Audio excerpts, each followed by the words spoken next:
Selamat pagi semuanya. Bersama saya Dr. Beni Bulur SHM Makes. Di sini saya mau menjelaskan mengenai bahwa terakhir kita bertemu dengan OJK telah disepakati nasabah boleh terlibat di dalam pembuatan RPK. Nah, jadi di sini RPK atau rencana penyihatan keuangan yang akan diajukan oleh asuransi jiwa Kresna kepada OJK yang selama ini ditolak terus, tentu kita para nasabah juga perlu berpikir untuk bagaimana agar tercapai win-win solution sehingga dana nasabah bisa terselamatkan, kita dibayar. Karena apa yang terjadi bila RPK terus-menerus ditolak, kemudian izin PKU, pembatasan kegiatan usaha Kresna atau AJK, asuransi jiwa Kresna, terus-menerus ini tidak dibuka oleh OJK. Nah, ini akan merugikan dan berdampak kepada kita karena Kresna ini kan perusahaan saham. Nah, kalau seluruh grupnya bahkan pada akhirnya jatuh dan terdampak, sahamnya jatuh semua, sehingga pada akhirnya dari AJK tidak bisa bayar kita, meskipun upaya hukum pidana berjalan dan dihukum pelaku-pelaku usahanya pun, benefit untuk kita pun hanya terjadi suatu kepuasan bahwa ya mereka dihukum, tapi uang kita mungkin tidak ada harapan kembali. Nah, ini yang harus kita pikirkan.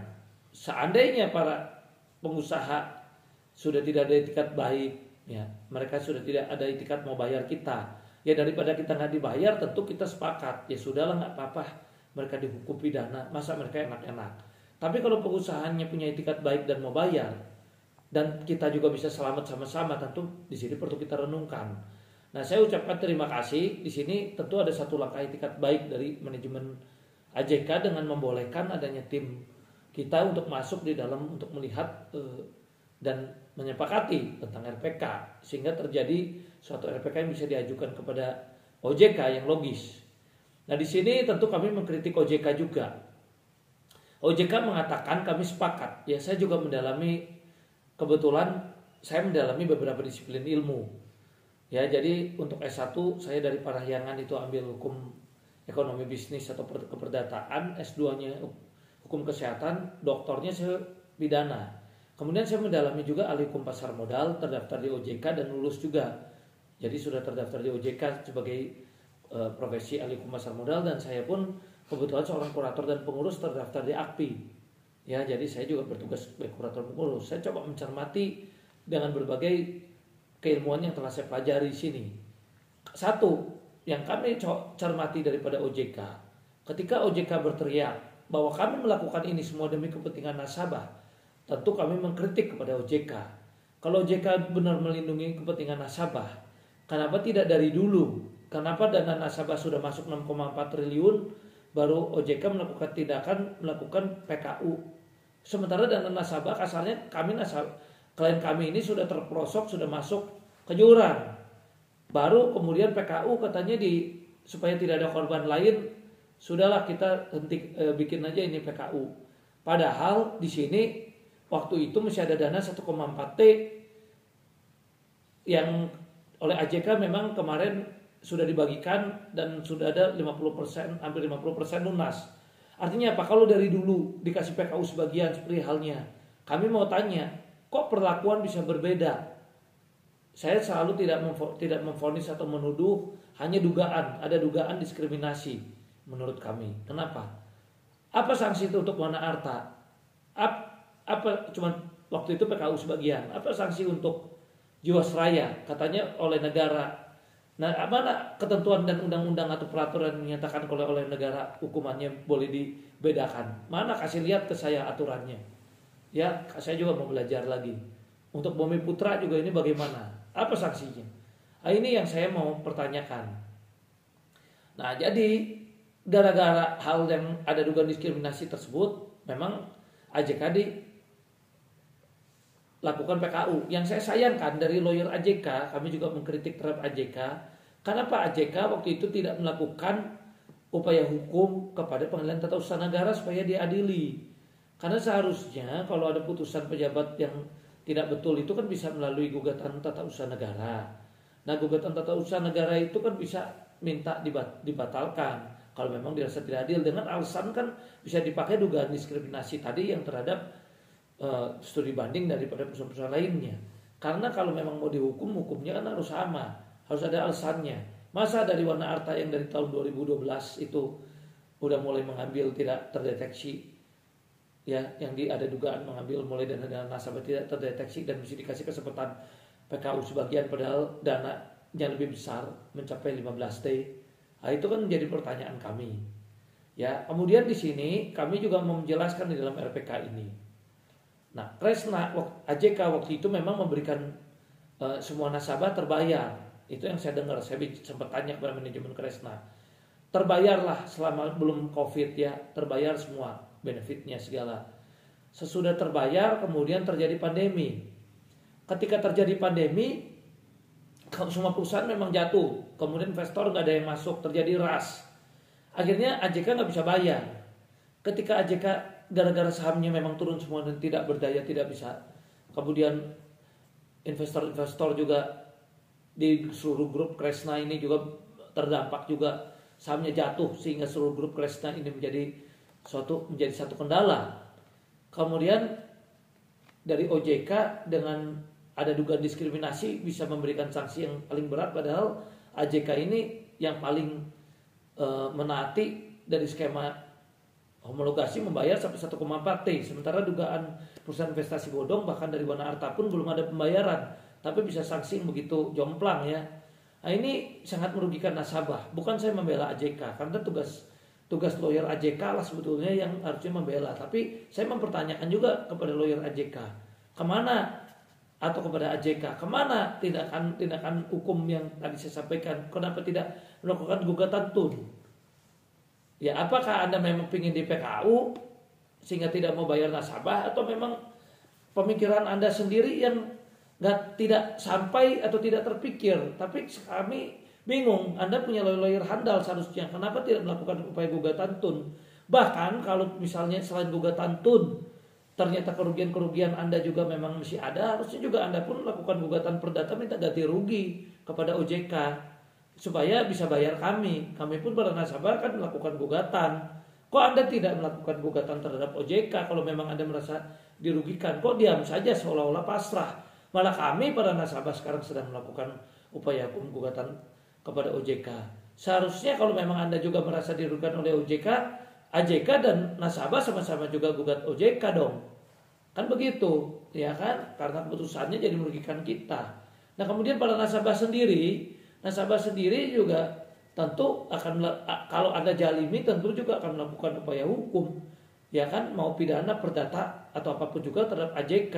Dan tentu kalau diduga ada keterlibatan OJK yang juga tidak segera melakukan tindakan yang melindungi nasabah pun, nasabah bisa melakukan upaya hukum, kan begitu.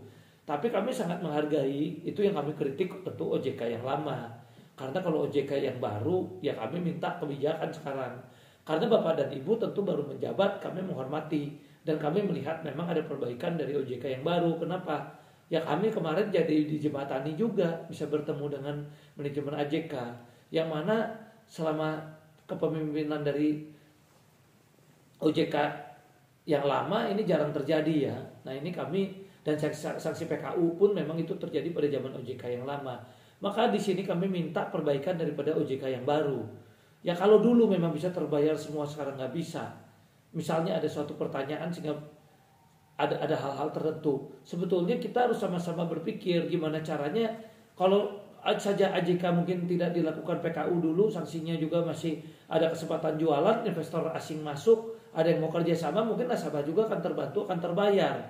Tapi kalau sekarang di PKU dan pada akhirnya izinnya dicabut, kemudian uang juga dipakai untuk bayar nasabah dan sebagainya, itu bagaimana? Kemudian kita tahu di sini ada kalita, ada investasi, itu ada dua jenis, ya. Ada yang sifatnya investasi, ada yang sifatnya asuransi, misalnya tradisional yang fix misalnya. Asuransi itu pasti ada begitu.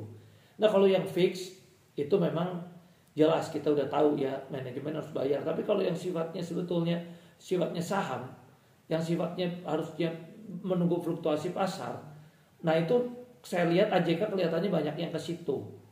Nah bayangkan kalau itu dimasukkannya jadi nasabah suruh terima resiko pasar, bahwa ya sudahlah dikembalikan saja sesuai dengan harga saham apa adanya. Nasabah ini berarti sekarang yang uangnya kemarin 100 juta sekarang ada resiko jadi 10 juta. Nah, itu bisa dilakukan seperti itu kan sebetulnya kalau memang mau dikembalikan fungsinya. Tapi tentu saya sebagai lawyer nasabah akan ngamuk, akan fight all out memperjuangkan nasib klien kami nggak mau ya. Tapi kalau AJK diperlakukan begitu tentu akan senang. Nah disinilah yang kita bilang harus ditarik benang merah. Di sini harus ada langkah-langkah baru yang harus mulai dipikirkan, yang kita minta nanti manajemen dari AJK juga memikirkan hal yang logis untuk para nasabah sehingga kami terbayar. Jadi jangan sekarang udah terjadi kita saling menyalahkan. Ya kami pun nasabah juga, ya saya kalau sebagai lawyer tinggal gampang saja. Nasabah kami nggak dibayar, saya upaya hukum, saya akan lakukan upaya pidana, perdata dan sebagainya. Ya kemudian petinggi AJK mungkin diduga ditahan masuk penjara, kita nggak dapat uangnya, ya akhirnya menang jadi alang kalah jadi abu. Tapi kami tidak seperti itu. Ya kita nggak mau, buat apa pidana lama-lama kalau pada akhirnya sampai 3-4 tahun kemudian baru uang kami pun sudah inflasi. Karena kalau 3-4 tahun ada kejadian kita suruh nungguin, uang kita saham makin turun, kemudian terjadi inflasi, uang kita juga makin gak ada arti. Ya, mobil-mobil yang dilelang pun 3-4 tahun lagi udah mulai gak ada harga. Saham makin terpuruk, makin gak ada harga. Kami dapat apa pada nasabah? Ya nasabah gak dapat apa-apa, kami pun lawyernya gak dapat success fee. Ya sama. Ya sama-sama, lawyernya rugi, nasabahnya rugi, AJK-nya rugi, kan begitu. Ya karena apa yang mau dikasih fee atau success fee kepada lawyer kalau nggak bisa berhasil. Makanya lawyer itu tidak mau nasabahnya nggak kebagian.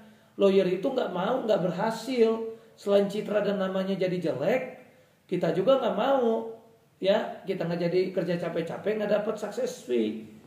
Ya kita realistis. Nah, kami juga nggak mau nasabah kami ataupun yang bukan nasabah kami punya sisi kemanusiaan. Kasihan ya, yang udah lagi sakit, ya yang ada masa tua tuh, ya itu juga walaupun mereka bukan klien saya, ya kami juga kepingin cepat dibayar mereka itu. Kasihan yang lagi terbaring di rumah sakit gara-gara nggak bisa dibayar kemudian jadi meninggal. Apakah OJK mau tanggung jawab? Ya, tolong di sini kita juga mau minta tolong ya, OJK bijaksana. AJK juga tunjukkan itikat baiknya. Tentu kami para lawyer dengan para nasabah kami juga akan menunjukkan itikat baik. Ya, jadi di sini kita lihat ya, ketika dulu bagus bisa bayar, kami ucapkan terima kasih. Nah kalau jelek ditanyain kenapa sekarang nggak bisa bayar, ya karena kondisi pasar, ya oke kami maklumi. Tapi makluminya tentu jangan kelewat batas, jangan tentang kami maklum jadi nggak dibayar.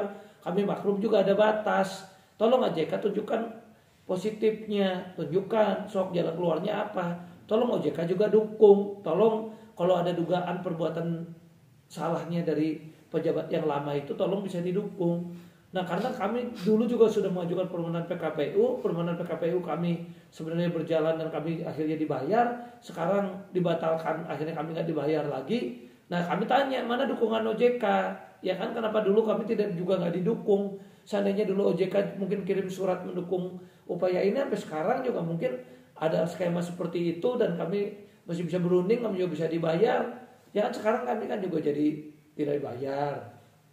Ya, nah jadi disinilah yang kami juga minta supaya nanti pada saat tim RPK nanti melakukan langkah hukum, mungkin kita bisa memikirkan langkah hukum. Langkah hukum pertama mungkin ya yang saya sampaikan ini harusnya dipikirkan juga oleh nasabah dan AJK. Ya kita minta perpanjangan tentu ya, kita minta perpanjangan waktu lagi supaya RPK ini bisa disusun dengan baik. Nah kalau dipaksakan akhirnya izin dicabut, nggak dikasih waktu lagi, tentu upaya saya kasih tahu nih, ini harusnya loyal AJK nih yang berpikir, lakukan upaya gugatan ya sampaikanlah alasan dugaan-dugaan tadi diskriminasi tadi ya. Nah itu mungkin data-datanya bisa dipelajari, harusnya lawyer AJK ini yang memikirkan ya. Kita juga nggak mau izin cabut. Tapi nasabah pun kalau kita mau dukung tolong transparansi pembuatan RPK ini, tunjukkan kepada kami itikat baiknya sehingga win-win solution terjadi, kami dibayar tepat waktu sesuai dengan apa yang nanti disepakati. Kalau enggak, kami nasabah tentu akan bergerak upaya hukum lagi, pidana perdata kacau, menang jadi arang kalah jadi abu. Ya, demikian masukan saya untuk tim AJK dan tentunya teman-teman sejawat dan juga para nasabah yang menjadi klien saya dan tim RPK. Ini sifatnya hanya suatu buah pikir dan menjadi suatu masukan yang mungkin perlu dipertimbangkan.